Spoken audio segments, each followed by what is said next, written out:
What's going on, everyone? So yesterday I put out a video talking about some of the meta results from the recent tournaments, and Fennec actually did take down one of the showdowns. And in that video I mentioned how that is kind of more of a statement on Star Wars Unlimited than it is on Fennec, because you'll always see some of these random decks pop up as not meta options, maybe B, C, D tier type level decks, or even F tier, that can actually pull out a win. And oh my, Fennec, you enjoyers, you connoisseurs of this magnificent character here, came out of the woodworks and really wanted me to go ahead and reevaluate Fennec. And as a little bone, okay, throw you guys a little bone, okay? I'm not above that. I respect my comment section, and I'm listening to you all. We're gonna be diving back into Fennec and seeing what we can do, and seeing if we see any real powerful strengths. I might bump her up, from some of the bottom tiers. We'll see. Okay, maybe that was just retaliation because of how big of a fan base Fennec truly has. Because I don't think she's horrible, but she is pretty bad, at least in my current opinion. So we'll reevaluate that. But more importantly, are some of these other leaders underrated? Is this something that is going to happen a lot? Like, oh, are we just sleeping on The Mandalorian or Lando Double Yellow or IG Green? Are we going to see these guys start to top 8? Or is Harrow truly just garbage and can't really play the game? Well, I think this is something that a lot of people really start to realize, not only in terms of just like numbers, but as you dive into set 3. And this is maybe just, again, a statement on a well-balanced situation that we have right now and a really healthy meta. After the Boba ban, because before the Boba ban, Boba was, 40-50% of the meta in terms of just decks you're actually playing. And not only that, but also Boba himself was a really difficult deck to beat and play against. So if you found yourself playing Fennec and you find yourself in a 9-10 round tournament and you find yourself fighting 2 to 3 Boba matches, which is extremely likely in a lot of those scenarios, you basically would be removed from some of the top spots because you probably are losing all 2-3 of those matches, and assuming you're winning every single other match that you have.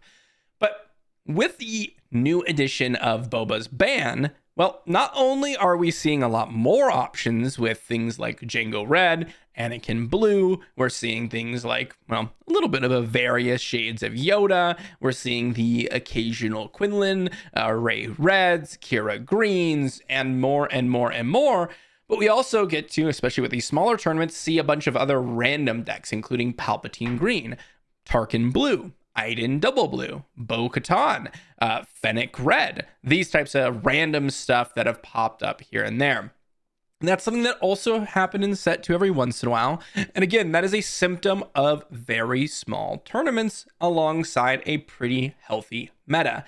Very small tournaments, which you'll find, especially with these 20 to 30 player tournaments, or showdowns rather, you don't have the necessary player base to actually encourage people to show up with meta decks, unless of course your store is more of a meta store. Some stores are more competitive, some stores are more casual. This is all dependent on the store in your area. I know for my store, my players around me don't really care to play meta unless it's a big tournament, with a lot of people, to where if you're not playing meta, it's just not as fun because you just put yourself in a losing position because the field is a lot larger.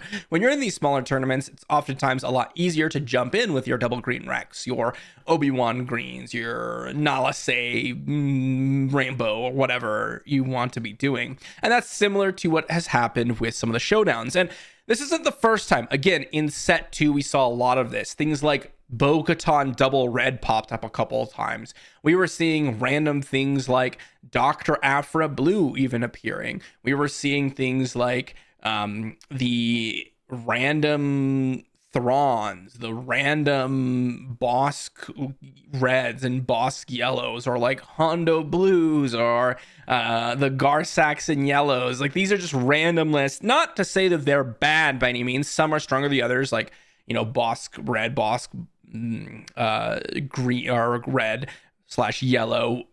Gar-Saxon yellow might be a little bit stronger than maybe something like Lando red, but you would still see these random lists pop up in these top 8. And that's just because the smaller player base, alongside them being able to compete at a little bit of a better area, because the other decks that you're playing against, maybe they were playing a ton of Boba, maybe they weren't. Maybe they were playing the other meta decks that aren't Boba, like Sabine Green or New Han Blue, and Boba wasn't a consideration. It all depends on the meta at your store, not just the meta overall. Because if you were to look here and you were to say, what are the meta decks? Well, you'd oftentimes say like Django Red, Anakin Blue.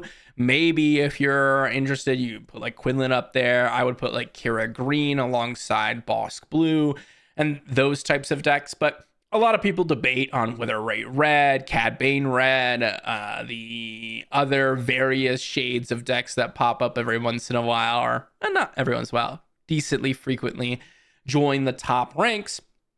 But those decks are oftentimes viewed as significantly weaker than the previous Boba. So that's why we still saw set 2 appear, or rather some random leaders appear in the top spots. So are some of these leaders underrated? Are we looking at Dr. Aphra Blue and people were saying, oh my gosh, this is like the next control deck. This is the one you want to be playing. And yet Dr. Aphra has had some really awful results. It's not that these leaders are necessarily underrated. It's that oftentimes a lot of these leaders have one specific thing that they do. And if you line the meta well enough in your area for that to benefit them, you will find yourself in a really good spot. Dr. Aphra, if there's going to be a lot of Bosk Blues, Dr. Aphra Blue is going to do some really nice work. If you're playing Fennec and your opponent's just playing a bunch of ground units and you're able to interact with them with your ability, or maybe you're just rushing them down and you have a ton of Sentinels in your way and the Saboteur just gives you a ton of value, maybe you're going to get some more value out of Fennec.